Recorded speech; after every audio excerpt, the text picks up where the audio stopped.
Ito na nga, mga kababayan. Si Digong at ang Isabong. Ito. Nako, magugulat kayo dito, mga kababayan. Pakinggan ninyo.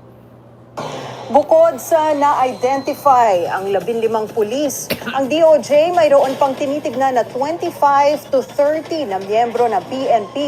Di ba? Bukod sa nasa restrictive custody na ang 15 pulis, meron pang another 25 to 30 kapulis ang iniimbestigahan ngayon ng DOJ.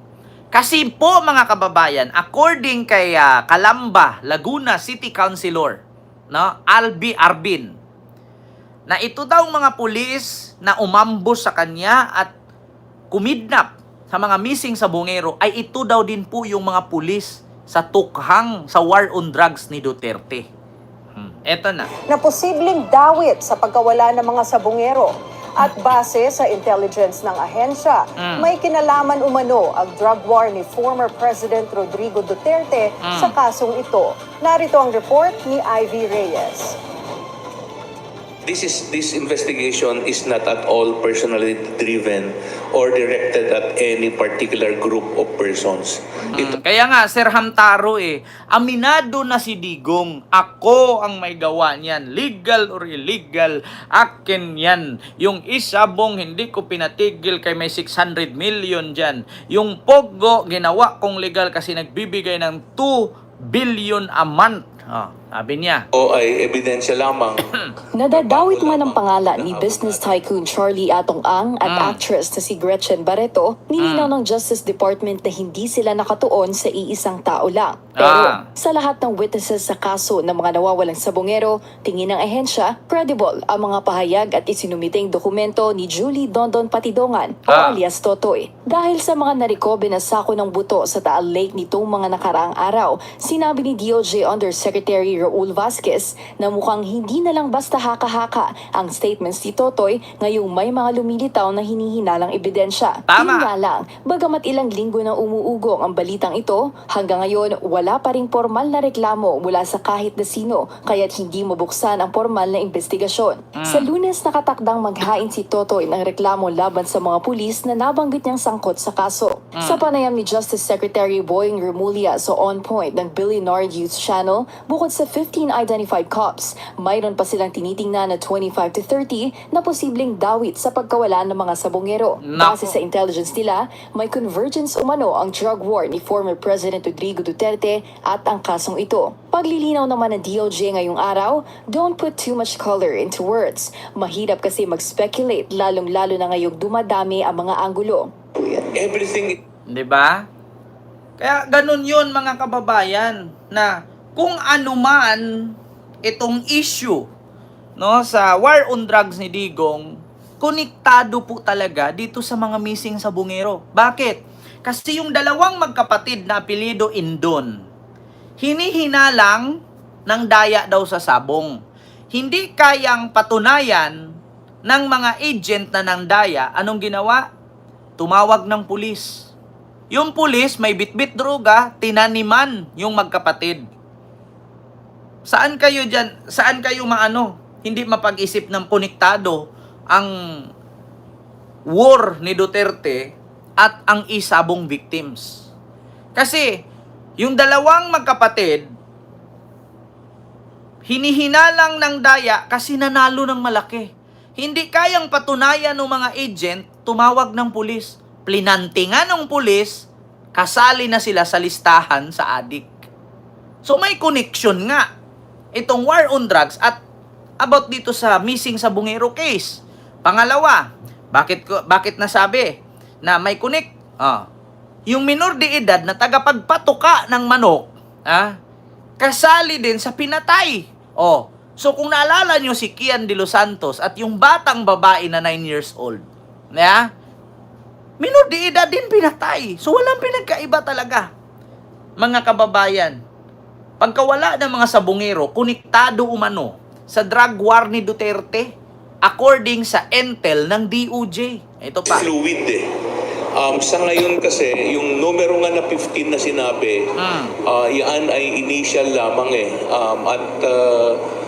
Potentially, habang lumalalim yung pag-aaral at pag-imbestiga, lumalawak naman ang intindi natin sa nangyaring bagay na to, malamang baka madagdagan. Tumanggi na rin magbigay ng komento si Vasquez sa mga online comments na nagsasabing nagtatanim ng buto ang ahensya para may maipakitang resulta sa publiko. May nag-comment, mas malala pa to kay Ate Claire. Bakit? Mas malala ba magsabi ng totoo kaysa sa paniniwalaan ninyo yung fake news? Yeah? Saan kayo maniniwala? Sa akin na may mga sources na balita or doon sa mga vlogger ng DDS na puro kwento? Saan kayo maniniwala? Sa akin o kay Harry Roque? Aber? Oh. Anong nakita nyo kay Harry Roque? Nanligaw daw si Digong kay Elizabeth. Oh, ikakasal daw si Digong at si Elizabeth. Hindi daw malayong mangyari yan. Kasi daw, nangliligaw daw si Digong. Pag nakalaya na daw si Digong, ikasal daw sila at si Harry Roque ang ring bearer. Oh, putang ina. Saan kayo maniniwala dyan? Sa kwentong barbero o dito sa may sources? 'Di ba? Mas malala pa daw ako kay Auntie Claire. Kung malala, di pag sugurin ninyo yung mga news media outlet na binabasihan namin ng balita. Yeah? Kaysa naman doon kay Harry Roque maniwala, samantalang siya nga hindi nakauwi kasi pugante. 'Di ba? Lahat ng ating live dito may sources. Magkanong bayad sa'yo, hindi mo afford, Alfred. At saka kung sabihin ko man kung magkano bayad sa akin, hindi kita bibigyan. Bakit? Hindi po kami tumatanggap ng bobong DDS. Yeah? Oo. At hindi kami katulad kay na nagagalit pag hindi bigyan ng posisyon.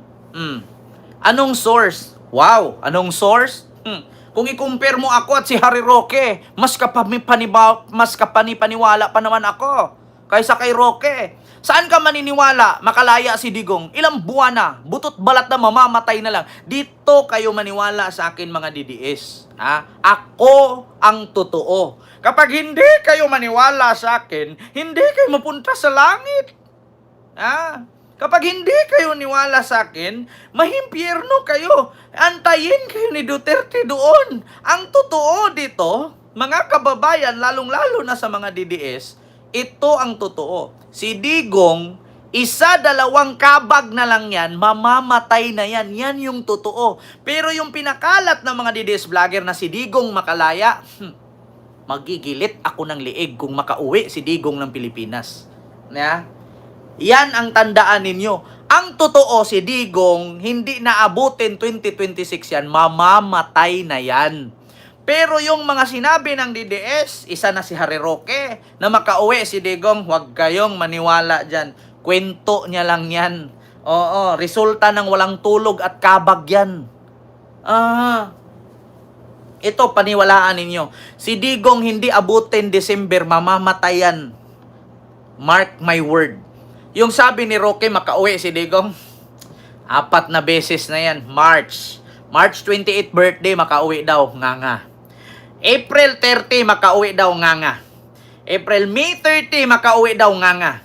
June 30, makauwi daw, nga. July na po ngayon, hindi pa rin nakauwi. 4 na buwan. 4 na 30 sinabi nila yan. 1, 2, okay pa, maintindihan mo pa. 3, may problema na. 4, sakit na yan. Diba? Yun ang totoo. Una, walang problema dyan. Pangalawa, walang problema yan. Pangatlo, may problema na. Pang-4, sakit na nila yan. Mga sinungaling at budol. Yung mga ganyan. Diba? Tignan ninyo. Birthday ni Digong, March 28, makauwi daw. Sabi pa ni Hanilit, walay makapugong. Bakit sinong bangag? Uwi na siya asap. Nakauwi ba? Nabenta na lang ang bahay, hindi pa rin nakauwi. Sabi naman ni Sarah, nila Maharlika, ni Harry Roque, April 30, makauwi na kasi interim release. May umuwi ba? Wala. Sabi ko sa inyo, hindi abutan ng January 2026 yan. Mamamatay na yan. Yan yung totoo. Mamamatay si Digong doon. Yan ang totoo. Pero yung sabi ninyo makauwi, Maliwanag pa sa kintab ng noo ni Bato, hindi makauwi si Digong. Hindi April 30 na naman daw, interim release. Putang ina. Wala. May 30, wala. June 30, wala. July, anong petsa na ngayon? July 13. Ilang araw na lang magti-30 na. Wala pa rin Digong na umuwi. DDS, maniwala pa rin kayo sa kwento nila? Tapos sabihin nyo, fake news kami? Sabi ni G sa Amor, unsay, ang talino mo tignan, ang laki siguro ng galit mo kay Digong. Sinong matutuwa? Pagod mong pagtrabahoan na nakawin lang nila yung tax. Matatawa ka? Hindi Sabi ko sa inyo, sa akin kayo maniwala. Huwag kayong maniwala dyan sa mga kwento ng mga DDS. Kasi ni minsan, ni isa sa mga sinabi nila, walang proof. Maskin si Sara nga Anong sabi ni Sara kay First Lady? Sangkot si Lisa dyan sa pagkamatay ni Tanto ko. Nakulong si Lisa. Asan yung record po na nakulong? Nasaan po? Hindi nyo nga malabas-labas yung record Bangag si Marcos, nagkukokin yan, adik yan. Asan po yung record na nagkokin siya at adik siya at bangag siya? Wala po, kwento lang. Kwento mo pagong. Yuichi Yoshimatsu. Ayan, maraming salamat po sa yung 800 yen super sticker. Thank you so much. Di ba? OFW 127. Ayan, maraming salamat po sa yung 10 Hong Kong dollar super sticker. Thank you so much po. Yan ang sa inyo mga kababayan. I will challenge you all DDS. Kung matalino kayo, paniwalaan nyo ako kaysa maniwala kayo sa mga DDS. Kasi ni minsan, yung mga DDS, mga walang paninindigan yan. Ilang beses nila sinabing ni-raid ang bahay ni Digong, walang raid na nangyari. Ilang beses, 4 na beses silang sinabing makauwi si Digong every 30 of the month, walang umuwi. Ito ang tandaan ninyo, pag nakauwi si Duterte ng Pilipinas, magilit ako ng leeg. Paano ako magilit kung hindi nga nakauwi? Uuwi man si Digong sa Pilipinas, abo, pantay ang paa, may bulak sa ilong, patay na. Yan ang tandaan ninyo. At least, nakapag-Netherland. Deserve. Dito kay maniwala sa akin. Huwag kayo maniwala sa mga DDS. Ilang beses na kumuda ng kumudayan, walang mga paninindigan yan. Ako may isa kong salita. Magigilit ako kung makauwi si Duterte. Ang tanong, Marso ko pa sinabi yan. Abril, Mayo, Hunyo, Hulyo na ngayon. 5 buwan na. March 11 si Digong hinuli. Sinabi ko March 15. 13 na ngayon. 5 buwan na. Sinabi ko yan. Walang nakauwi. Yan ang totoo. Hindi talaga makauwi yan. Paano ba naman umuwi yan? Tinanggal niya ang Pilipinas pagiging miyembro ng ICC. Hindi ngayon, saan ang ICC lalapit? Di ba? Kung hindi ba naman siya tanga? Ay, kapag accident, walang kaso. Ay, nako. Alam niyo mga DDS, hindi ko naman lubos maisip na hindi naman kayo na-aksidente. Hindi naman kayo nakainom ng 1 galong anesthesia nang wala kayong wala kayong pakiramdam. Ilang galong anesthesia ba yung inunim ninyo? Inyong ininom ninyo. Paul Daniel Salon. Pangit ng apelyido mo. Puro kabaklaan lang, alam mo. Abogado pala to. Hindi mo kailangan ng abogado. Kailangan mo paninindigan. Anuhin mo yung abogado. Abogado nga ni EE, umatras Diyos ko, Paul Daniel Salon. Pangit ng apelyido mo. Magsama kayo ni Ricky Reyes. Galit sa bakla si Ricky Reyes. Bakit? Naranasan na niya man lalaki noon